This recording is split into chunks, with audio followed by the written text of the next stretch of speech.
A few black batters are seen on a grassy patch, as Art remarks about how they were able to find some nearby and that after all the research they couldn't believe that they were just in the garden, which would be of great help. Art greets them good morning and counts from 1 to 5. Notices that there were a lot of books on the table. She asks Art if he went through all of it, which Art replies that he did since they didn't have much time. With a concerned look on her face, tells him not to overwork himself and that she could help if he needed it. Art then recalls the moment when had told him not to lie to her back at the party. He thinks deeply about how he had decided to no longer worry anymore. He then thanks for her offer and took note of the fact that the black batters who loved the wheat he had poisoned with enchanting magic. He thinks about coming up with another plan if this doesn't work, but a voice calls out to him telling him to wait a second. Princess Leah had appeared at the door. Art was shocked to see her while scolds her for not knocking on the door at least. Leah talks about what a wonderful greeting gave her. She then smiles happily and informs Art that she came to help, bringing along servants who were carrying massive amounts of gold bars. A huge pyramid of gold bars was soon formed in front of Art and to which Leah tells him to accept at this time. But Art and were stunned due to the golden light that shined brightly into their faces, while Leah tells Art that the amount of gold bar were a little lesser than the amount she gave before, but the gold here amounts to about 5 million worth split between all of the gold and old grimoires. She then informs them that she had also brought the required materials in regards to the black batters. Then tells her that the gold was a bit too much, but Leah yells out at her saying it was not that much. She then approaches closely to Art and asks him about his reply. But Art was confused by what reply she wanted, which shocks her. Her drops down as she realized that Art had tricked her, but Art comforts her by saying that he didn't know what she was asking for.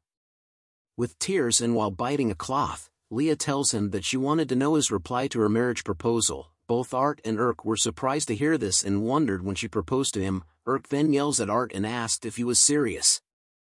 Leah then explained that on a fateful day, he had saved her. Leah had felt the red string of fate pulling them together as if the heavens had willed it. Calls that crazy. In the background the black batters were discussing marriage, and called it crazy. Then tells Leah that Art was part of her house's name and she would like it if Leah stopped pushing him around, but Leah talks back asking about when had he become her possession. Art quietly and nervously asked if they could stop fighting as they both continued with an intense staring match. Leah looks at Art and asks him if she was not to his liking, but Art replies by saying that wasn't the reason. She then offers him a book about explosion magic which allows him to trigger surrounding explosions. Art yells out that he didn't need such an obnoxious spell. Leah pouts her face upon hearing Art's refusal. She then tells him that she would help in another way. Art asks her if she would be interested in anything, to which she replies of course. Art then points at the black batters and wonders if she could help him with them, but Leah was shocked to see them. Art sees her shaking and guesses that she won't be helping. But she agrees nonetheless, surprising Art as he asks if she was sure. She gives a weary look as she tells them that there was not a single thing she couldn't accomplish. But tells her that her thoughts were written all over her face as Leah recalls a traumatic memory of black batters. Art was happy to hear that Leah was helping and told her he needed to have a few things to do. Then asks him where he was going exactly. Art tells her that he was going into the woods. Yells at him that he couldn't go outside because of the queen batter causing the monsters to go savage, begging him to at least take her with him, but Art declines as he didn't want to get injured or leave Leah alone. He then tells her that he was alright and was merely going to get adventurers from the guild to help with the situation. Was sad that Art refused her help. Art sees this and assures her that if she came with him, he would have to look after her and that it would be troubling if she got injured. Then holds her hand, telling him that even as a noble, there were times when her belongings get cursed. She peeks at Art and looks down, knowing that she would always be the one that needed to be protected. She tells Art that she understood. Art was still concerned and calls out to but they notice that Leah was staring at the both of them. Art quickly changes the topic and asks if she would kindly look after the black batters with Leah. Agrees straight away and told him to get on his merry way. Leah felt that she was experiencing deja vu. Art whispers into Erk's ear about rewarding her for looking after the Leah as he left. Tells him that she would look forward to it. They soon bid farewell to one another. The girls began to clean and study while watching over the black batters. They stare at the black batters and notice that they weren't doing much. Urk tells her that it was time to feed them. They watch as the black batters ate an apple to its core and noted that they would eat anything. But Urk was thinking about Art and where he had gone off, worrying about whether he would return. She thinks whether Art was okay about being under her house, or if it was just her selfish wishes. Leah interrupts her thoughts by saying she was like a lovely wife that was sending her brave husband off to battle, wondering why she had to wait with the Ice Princess. Urk asks her if she was okay with Art coming back and not liking her talk about him as her husband. Leah replies with a no, as Art had entrusted her with this duty and that it felt like God's will. Urk then asks about what had happened with the gold embezzlement incident. Leah tells her that they were planning on imposing an appropriate punishment on the wrongdoers, but this time the offending party would likely be imprisoned. Urk takes note of it. Leah then tells her that the punishment was usually death, but they decided not to take their lives so that Art would be pleased with the outcome.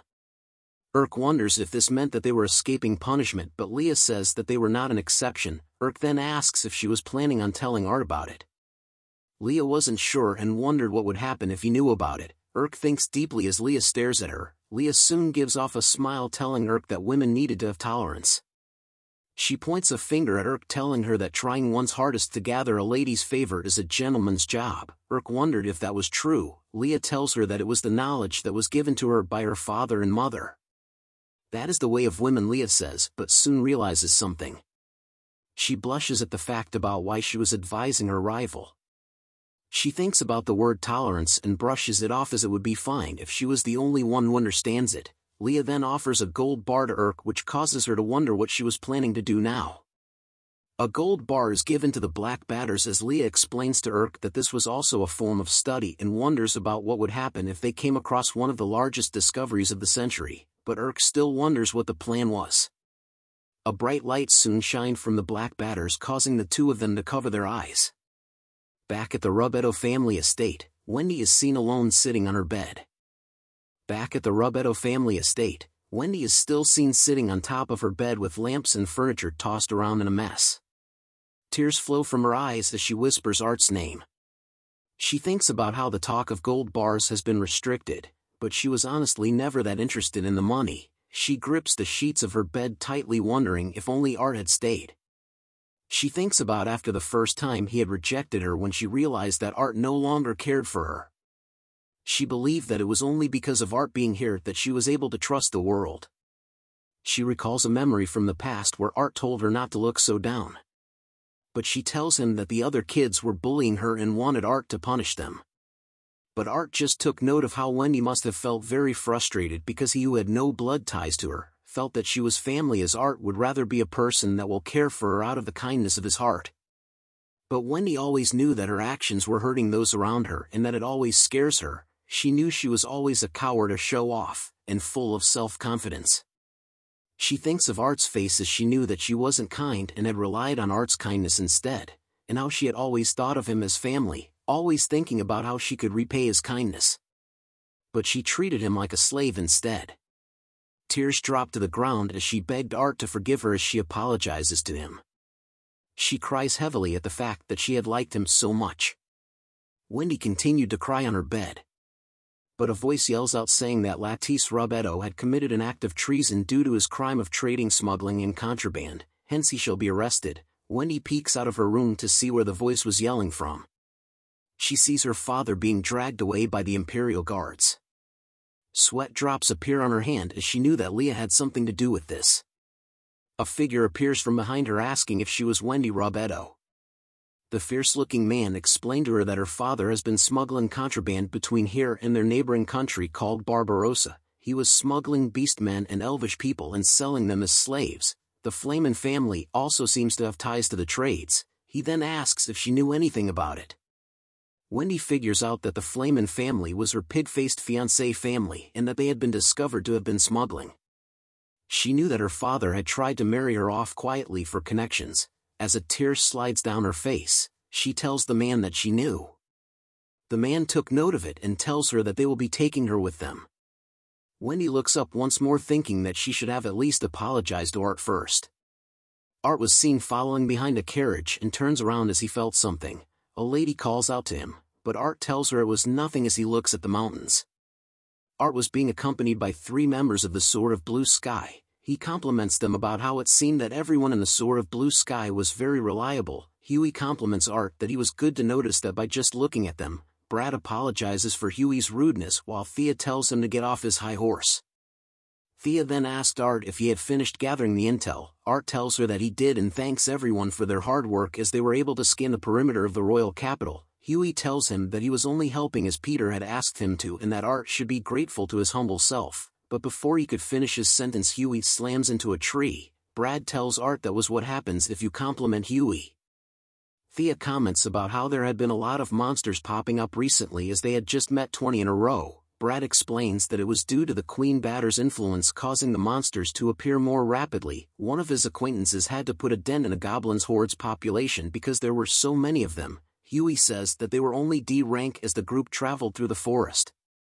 Art compliments the Queen Batter's ability to make monsters go savage was much higher than any ordinary ability. Huey tells him that no matter who or what comes their way he would be able to defeat any of them, and then slams into another tree. Brad apologizes to Art once again for Huey. But he soon notices something and yells at Huey to get away from the tree and to watch out. A giant bear had appeared right above Huey. Huey turns around too late, as blood was splattered on everyone while Thea stares in fear. Art was carrying Huey in princess style as he cast his enchantment magic of wind to use quick steps, allowing him to easily cut off the giant bear's arms. Thea was surprised to see how he was able to get Huey to safety in a short moment, while Brad was sure that Art was beside him just a moment ago. Art then asks Huey if he was alright just as the giant bear lunges at them from the back. Art senses this and leaps into the air using a quick step. He says sorry to the bear before using quick drawing. But the giant bear manages to block his attack. Art was taken by surprise that the bear could match his speed. He brushes off the attack and thinks about how a giant bear's reaction speed was usually much slower.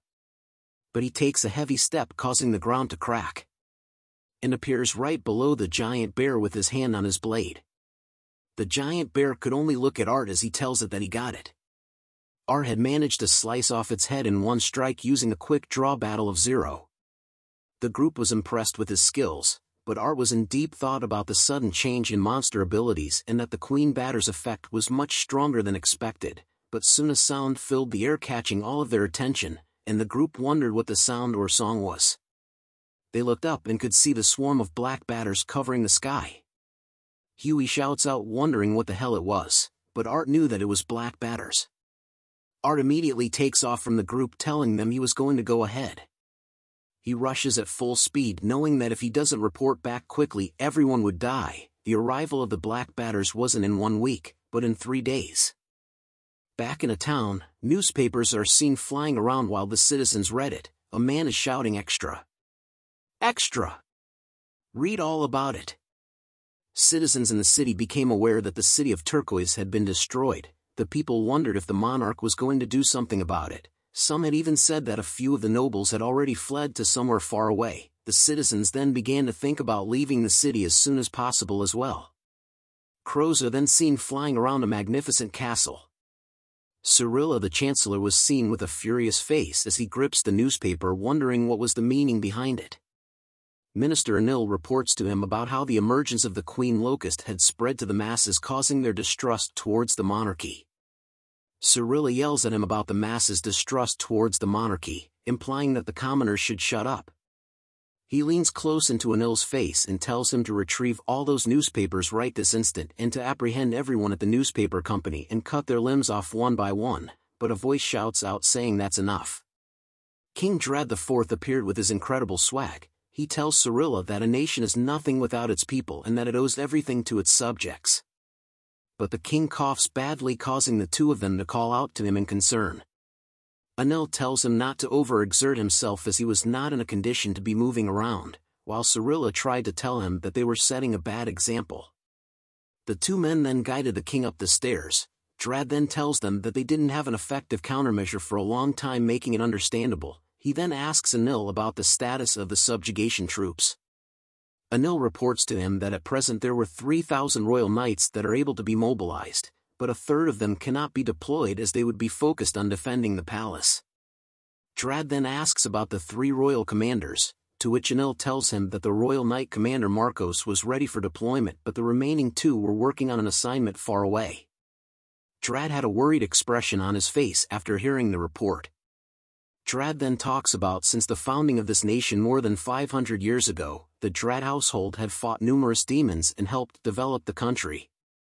As he sat on his throne, Drad didn't expect that a single monster could endanger their entire nation, but he grunts in pain before finishing his sentence, making Anil call out to him in concern. Drad breathes deeply and in pain, while telling them that he was making every effort for the sake of the nation's future. He then asks where Leah was. Anil then reports that Leah had sneaked past the surveillance and snuck out with gold ingots and a grimoire with her. Drad stares in the distance thinking about Leah. We are now brought back to the Black Batters, but one of them was shining as bright as the sun. Art was stunned AF from seeing the Black Batter glow so much. He comments that Locust One was glowing. Urk and Leah tried their best to avoid eye contact with Art as they explained to him that they had given it a gold ingot for fun and wanted to see what would happen if they gave more and more.